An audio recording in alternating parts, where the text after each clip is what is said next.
Hello students. So today we are going to discuss about metals and non-metals. As you are observing on screen, what are metals? Generally, elements are divided into some categories. Among them, there are among three categories. They are metal, non-metal, and metalloids. In this video, we are going to discuss properties. Simply discuss the properties of metals, non-metals, and metalloids, and what are their differences.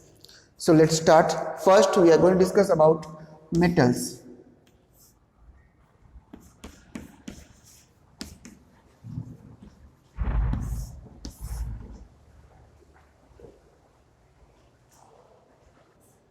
Okay, in metals, what are metals? Generally, metals are hard and strong.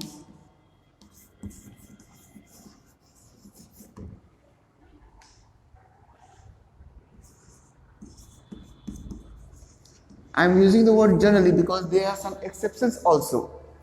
For in every properties, every metal and non-metal having those properties, but some are concepts exceptions are there. So let's start.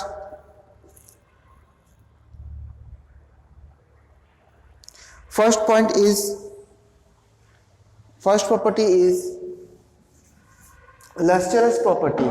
Generally, metals are lustrous, means they have their own sign. Metals have lustrous property, they have their own sign. This type of sign is known as your metallic luster. For example, your aluminium, iron, all these copper, silver, all these metals having some luster, they have their own sign. Now next property is metals are generally hard and solid. They are hard and solid. Sorry, due to some technical problem, light is not there.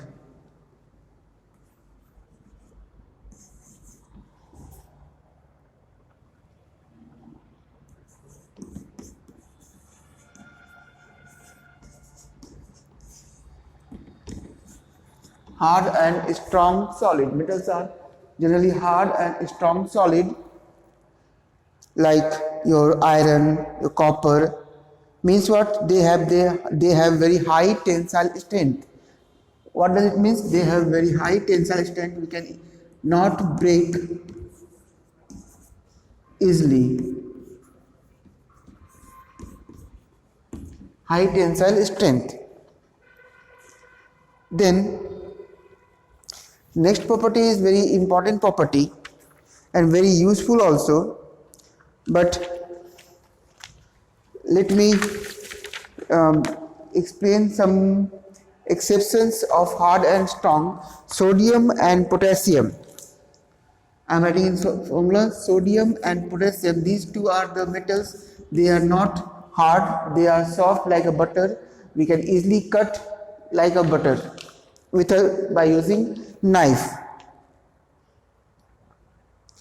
Then about solids, mercury is a metal, but at room temperature it is liquid. Mercury is liquid. So there are different exceptions in this point. Next point is your metals are sonorous, means they produce sound. When we hit metal by some other hard body, we receive some sound. This property is known as your sonorous property. Metals are sonorous in nature.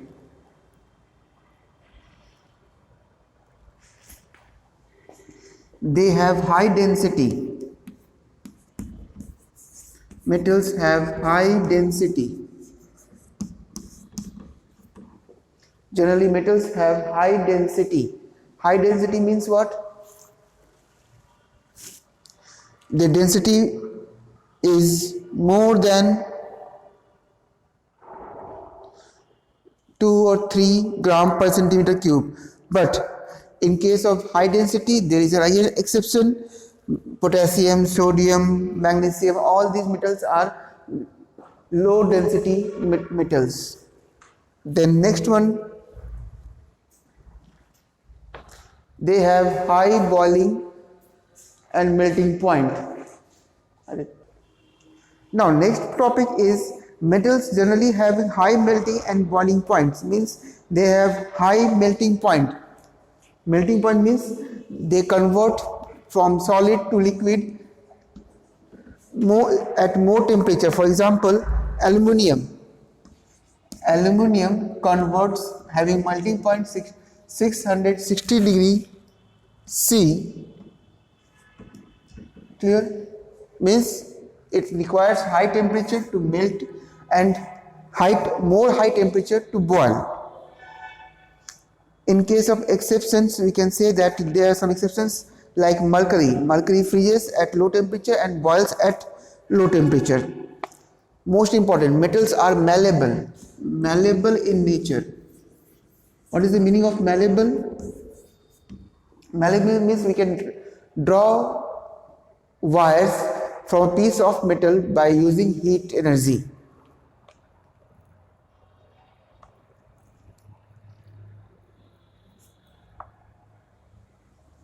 Sorry, it's not malleable, it's a ductile.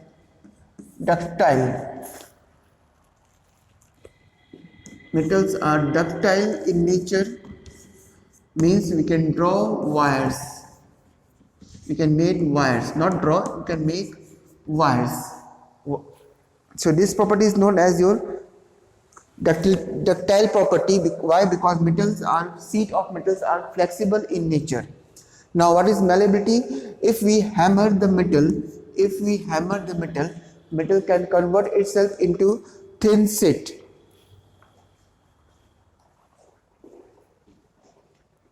For example, aluminium foil, we can convert aluminium into sheets, thin sheets, so that we can wrap our foods. Now, metals are good conductor of heat and electricity. They are good conductor by nature. They can conduct heat and electric energy very easily through themselves. There is no exceptions in case of metals. Metals are good conductor of what? Both heat and electricity. So these are the properties of metals. Now we are moving to the next topic, non-metals.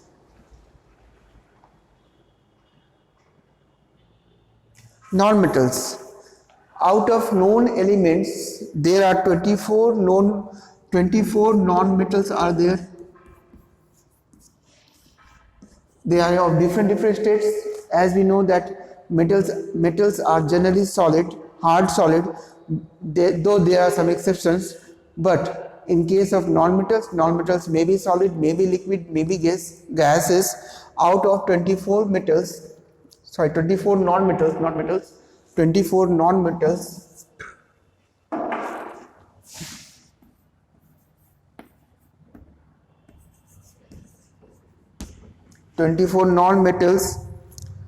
12 solids are there. Carbon, phosphorus, all this. One liquid, your bromine is your liquid, and rest are gases, hydrogen, oxygen, all these non-metals are gases. So we are going to discuss about some properties. Generally, non-metals having property just opposite to the metal. Let's discuss.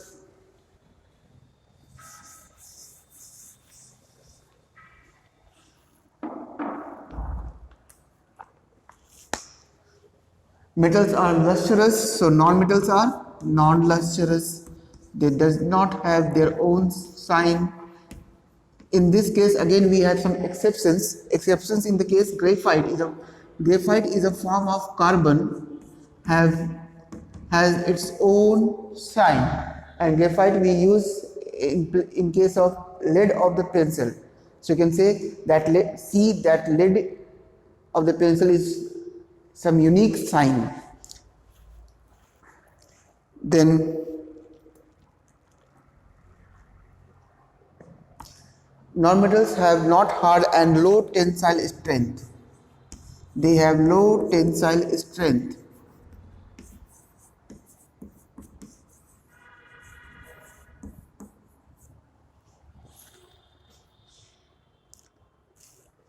If they are non-lustrous, so they have non-sonorous also.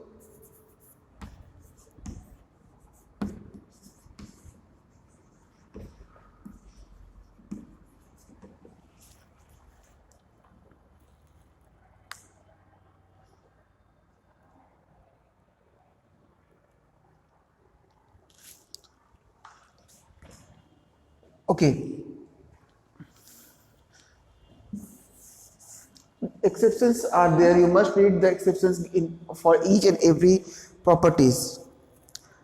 They have low density except bromine. All non-metals are low density material. They have low melting point and boiling point.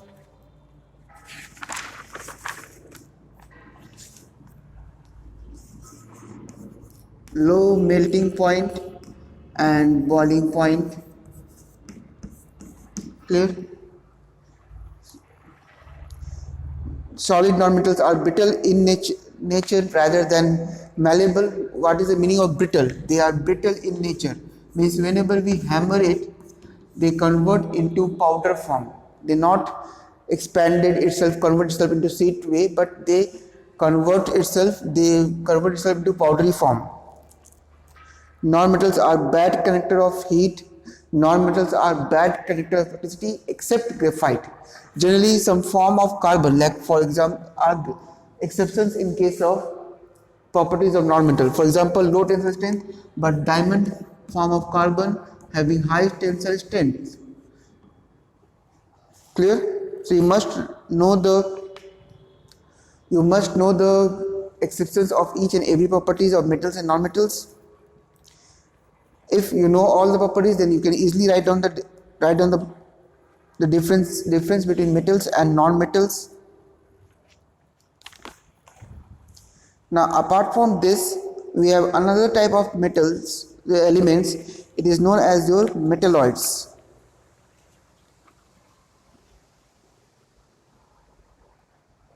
Let me rub the board.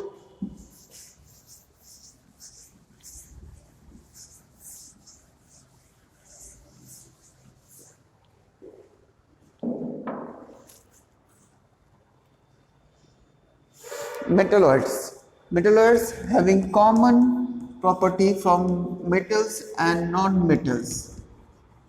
Clear? Common properties of metals and non-metals. They are also known as semi-metals. They are known as your semi-metals. Metalloids are known as your semi-metals.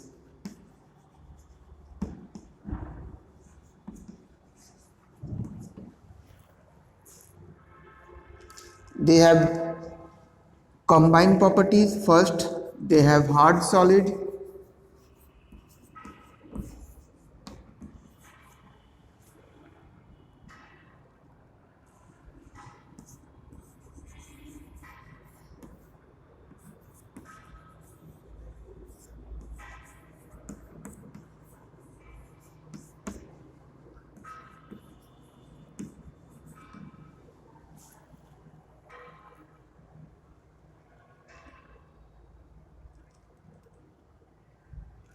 Density in between metals and non-metals.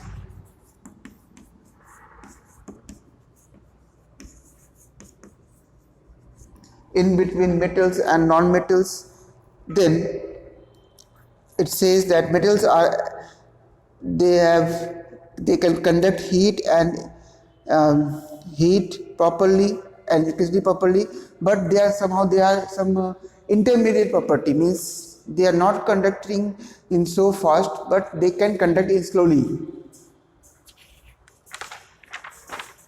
So all these things for this video. In next video, discuss about alloys and uses of metals.